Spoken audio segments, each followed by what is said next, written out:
The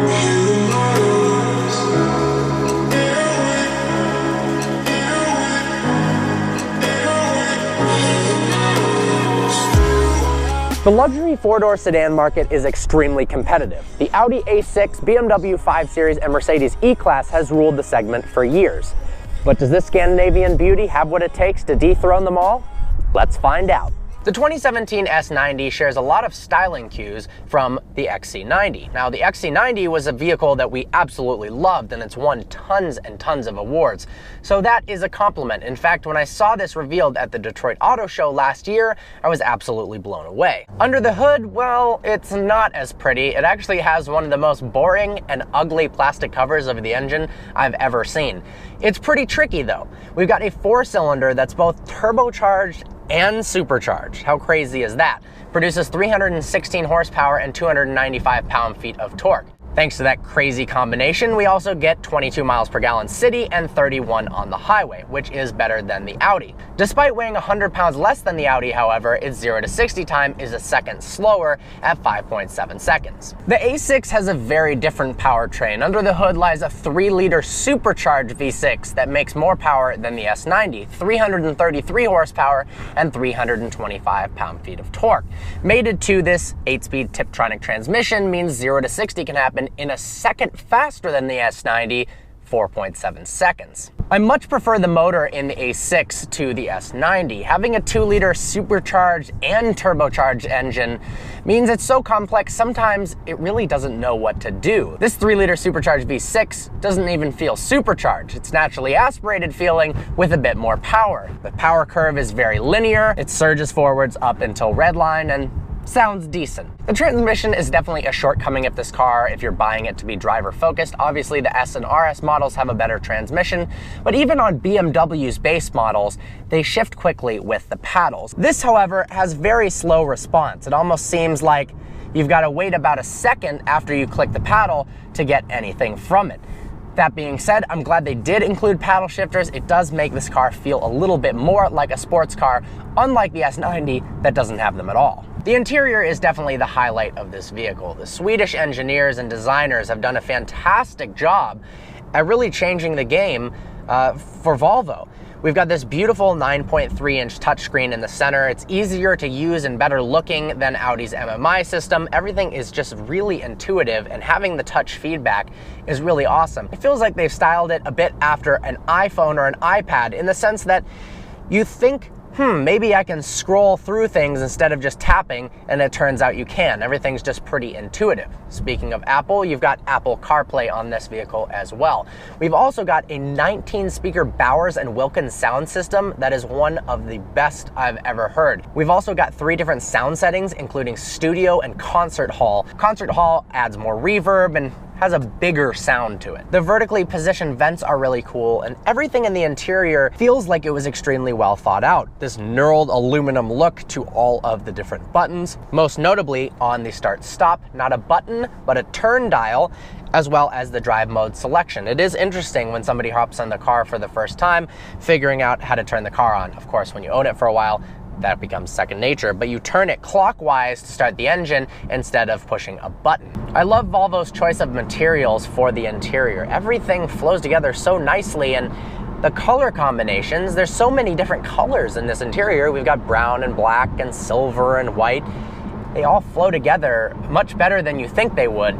It's pretty impressive, and the open pore walnut is some of the best looking trim I've ever seen, and it has an excellent texture. When you touch it, you can actually feel the grain. It doesn't look like fake tacky wood that's just jammed on there and has this weird glossy shiny appearance to it.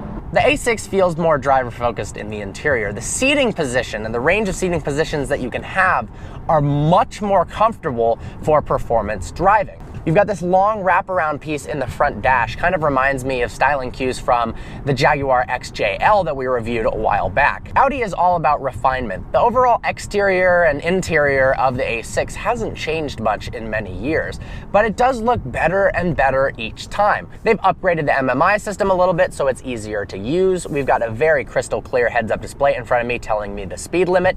I also think the tachometer and dash layout of the A6 feels more geared towards performance driving than the S90 does. You've got an analog tach and speedo, whereas you have a digital readout for all your other information. But with the S90, it looks almost too nice and not aggressive enough for it to have any sort of sports car characteristics. Now, that's not really what it's for. It is a luxury car first and foremost, and then performance is kind of necessary to keep up with other brands. This car is more of a hybrid luxury and performance car where both are good, neither one is exceptional, but the driving characteristics are definitely better than the S90. We've got 4 different driving modes that can be activated via the drive mode selector in the center console: Eco, Comfort, Dynamic, and Individual.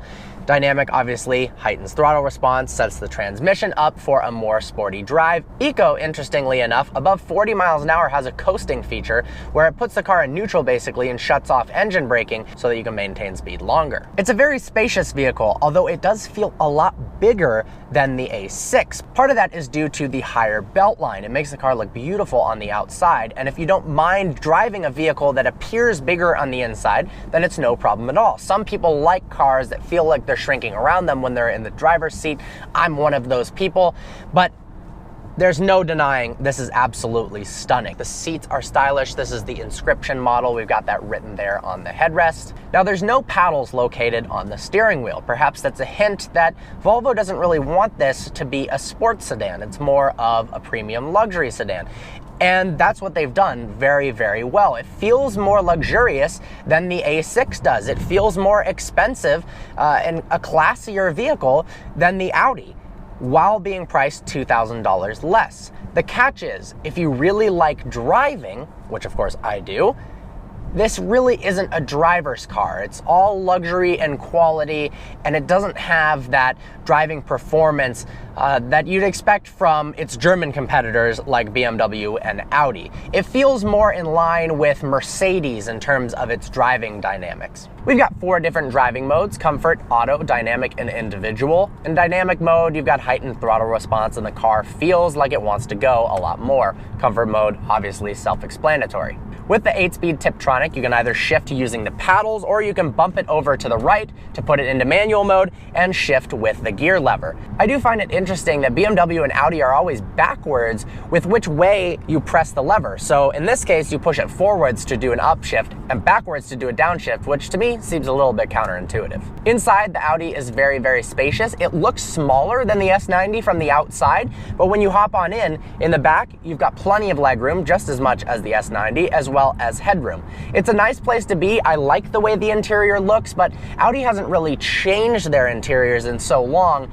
It doesn't feel dated, it just seems not out of the ordinary. Unlike something like the Mercedes E-Class, which has the beautiful displays, different color options for interior ambient lighting, and just an overall better styled interior. The Audi feels more planted and stable than the S90 as well. Changing lanes, you feel like you have a little bit less body roll, and it makes you want to go fast. Whereas the S90, it makes you feel incredibly relaxed. Of course, this has all-wheel drive as well, and upgraded 19-inch wheels that look very nice. The tachometer and speedo are fully digital. They look very nice, and in between that, we've actually got maps. So you don't have to look over to the right for navigation. You can simply look straight. Although nowadays, most people just use their phone, it is nice to have. This is the first car that comes standard with semi-autonomous driving capabilities. So if we put on cruise control, let's activate that. It activates pilot assist and is actually able to steer the car in the lines as well as track the car in front of you to speed up and slow down. Volvo says it's extremely helpful in bumper-to-bumper traffic because it can come to a complete stop and then start the car up again. I agree, it really takes the edge off of annoying bumper-to-bumper traffic. I find it very interesting that the 8-speed automatic transmission in this Volvo actually shifts faster than Audi's when using the center shifter here. Why they didn't put paddles, I don't really know. Whether they expected that the people buying the car wouldn't use them, very possible. But now that most cars with a decent amount of power, and 316 horsepower is quite a lot, typically come with paddles. I think they kind of missed the boat there. And because the transmission, because it didn't have paddles, I didn't expect the transmission to respond well. Maybe that would be a weak point, but it actually, the second you shift forward, it shifts. That's awesome. I've been really impressed with the Volvo. I've been driving it for a couple days, and I'm really excited that I get it for a full week because it's just really comfortable to drive. The Audi is an amazing vehicle as well, more on the performance side, this more on the luxury side. From an exterior standpoint, both the Audi and the Volvo are good looking. I do like the front end of the Volvo a little bit more with the Thor's Hammer front lights, which actually look very similar to Audi's front lights. Something about the proportions of the grille and the high belt line just look perfect. The rear, I have trouble deciding. I think I might have to go with the A6 on the rear, and then the interior, this absolutely wins in terms of design, hands down. One thing I'm not a huge fan of with Volvo self-driving, although it works really well, it actually hasn't failed on me once, is it actually kind of locks the steering wheel.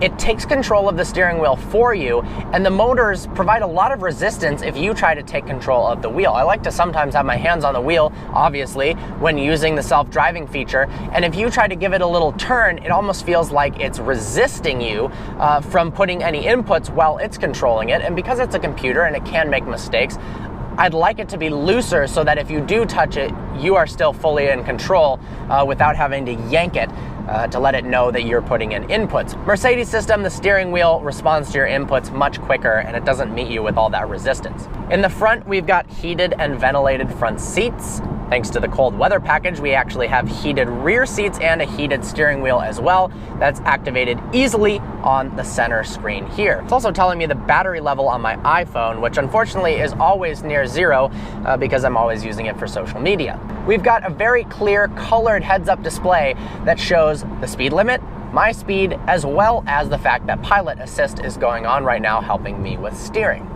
So I think you've got to decide what you really want in a car. There is no saying that the A6 is better than the S90 or the S90 is better than the A6 as an overall car, because that's simply not the case. Now, at certain things, one is definitely better than the other. Luxury-wise, technology-wise, and looks, I think the S90 takes the cake. Don't be fooled though, just because it's a Volvo and not an Audi does not mean that it's not expensive. This Audi spec is $68,000, and because the Volvo is the top of the line T6 Inscription model, it's $66,400. From a performance standpoint, the Audi definitely wins. If you want something that's fun to drive on a daily basis, but is also spacious and luxurious, this is the way to go. I also think the wheels on this vehicle look better than the top of the line wheels do on the S90. They've got a very similar front headlight setup. It's interesting, Volvo has developed their Thor's Hammer look, and now Audi, who pretty much invented the beautiful LED daytime running light strips, has made theirs sharper, and they turn out looking very, very similar. In terms of brakes, I like the way the pedal feels a lot more on the A6. The S90 is just too touchy. It's good in terms of safety. If you just touch the brake, it slows you down more than you want. But from a performance perspective and what I'm used to as a driver, I'm much more comfortable driving the Audi. So there you have it. There's no clear winner. If you want a more luxurious, more comfortable driving experience, definitely go for the S90. If you want a luxury car that's also more fun to drive on the back roads, the Audi A6 is definitely the ticket. Honestly, you can't go wrong either way. Special thanks to Fred Lavery Audi of Birmingham, Michigan for making this review possible and supplying us with this beautiful A6. Honestly, this is one of the best spec A6 I've ever seen. It's available there now. Check it out. Links in the description to this car I drove. Hope you enjoyed this video. Like always, please browse our channel and subscribe. I look forward to seeing you next video.